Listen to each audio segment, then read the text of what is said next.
네, 안녕하세요. 오토소닉스 소닉입니다.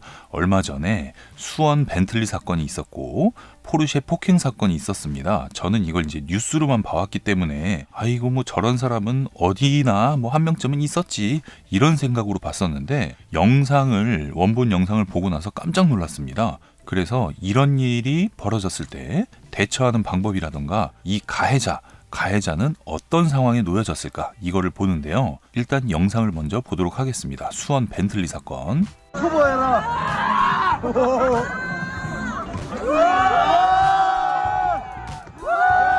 야 찍어놨다 씨발. 야 저기 들어갔다 살짝. 너 좋댔다 임마. 야 저기 살짝 들어갔네. 야 보이냐? 살짝 들어간 거? 아이고. 야, 쟤 내일 씨발 무릎 꿇고 존나 맨날 차라 백밀러.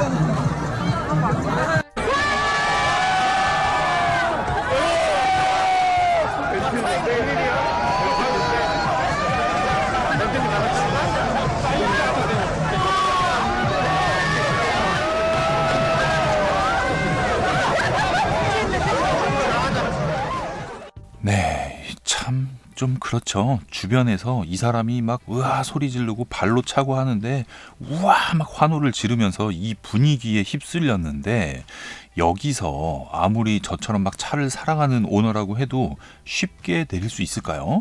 왜 못 내리냐? 무서워서도 있겠죠. 무서워서. 그런데 여기서 내리는 순간 어떤 상황이 벌어질지가 너무 뻔히 보이기 때문에 내리지 못하는 경우도 있을 겁니다. 뭐 뉴스를 또 봤을 때는 이분이 선처를 하겠다. 뭐 멱살을 잡았다고 합니다. 폭행 같은 경우에는 없던 일로 해주겠다. 이런 식인데 차량 수리비는 없던 일이 안 되잖아요. 자, 벤틀리는 2억 5천만 원 이상 가는 차량입니다. 그 차량 같은 경우에는. 그런데 도어를 발로 그렇게 찼어요. 어떻게든 수리를 해야겠죠. 벤틀리 서비스 센터에서 수리를 하게 될 겁니다. 왜냐하면 이게 나중에 중고차로 팔 때도 워낙 고가 차량이기 때문에 어디서 수리를 했느냐가 중요한 상황이에요. 그래서 이 차량을 서비스 센터에 수리를 요청을 했는데 수리 기간이 2달이거나 3달이거나 이렇게 꽤 오래 걸립니다. 그럼 그 기간 동안 동급 차량으로 렌트를 하거나 형사사건이 걸려 있으니까 아니면은 그냥 일반적인 법규에 따른 사고 수리용 렌트카를 대여를 하거나 이런 식으로 할 건데요.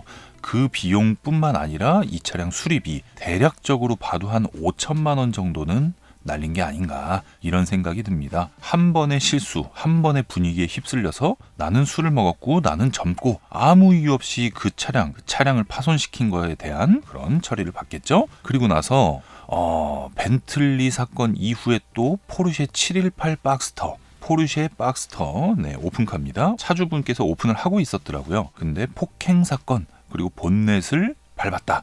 이 내용만 저는 전해 들었을 때는 아이고 또 이건 뭔 짓이야 이 정도였는데 실제 영상을 보니까 아이고 또 진짜 장난이 아니더라고요. 영상 한번 보고 오겠습니다.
네, 영상 보신 것처럼 누군가가 그냥 아무 이유 없이 본넷 위로 막 쫙쫙 하고 점프하더니 그냥 난리도 아닙니다. 그리고 나서 뒤에서 사람이 말리는데도 차주를 막 목 조르고 때리고 끌고 내리고 다시 차에다가 막 쑤셔넣고 막 별짓을 다 했는데요. 이런 경우 같은 경우에는 이 차주분께서 합의를 안 해준다. 그럼 폭행, 거기에다가 정신과 치료까지 받아서 진단서까지 끊어오고 여기 뭐 이제 얼굴에 뭐 담뱃불로 지지기까지 했다 그러는데 굉장히 심각하죠. 거기에다가 범퍼, 본네트, 게다가 포르쉐입니다. 게다가 오픈카죠.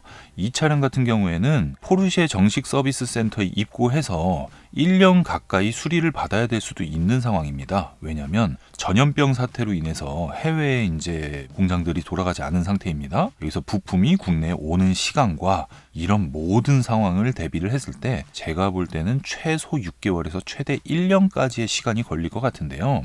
이때 발생되는 자동차 보험료도 있을 거고 이 차주분 게다가 뭐 오픈을 하고 있었으니까 뭐 방어를 할 수 없는 상태였기 때문에 이건 굉장히 심각할 것 같습니다. 자, 여러분께서 차주의 입장이다라고 생각을 해보면 이런 상황이 벌어졌을 때 정말 막 싸움을 잘하고 내가 막 돈이 많고 어떤 상황이더라고 해도 못 내려요. 내렸다가 그 이후에 어떤 일이 벌어질지 뻔히 알기 때문에 못 내리는 겁니다. 무서워서 못 내리는 사람도 있겠지만 그 꼴이 싫어서 못 내리는 사람이 더 많을 겁니다. 그리고 만약에 혼자 있는 게 아니라 여자친구랑 있는다던가 가족이랑 있는 상태에서 그런 일이 벌어졌다 그러면 어마어마했겠죠. 자, 저 같아도 저런 상황이 벌어진다고 하면 안 내립니다. 내릴 수가 없죠. 괜히 내렸다가 또 여기서 시간 뺏기고 뭐하고 또 일 못하고 이거에 대한 손실이 더 크기 때문에 법대로 하고 이건 이렇게 하고 이런 식으로 처리할 것 같습니다. 저도 예전에 비슷한 상황을 겪었는데요. 사이드미러를 올라와 갖고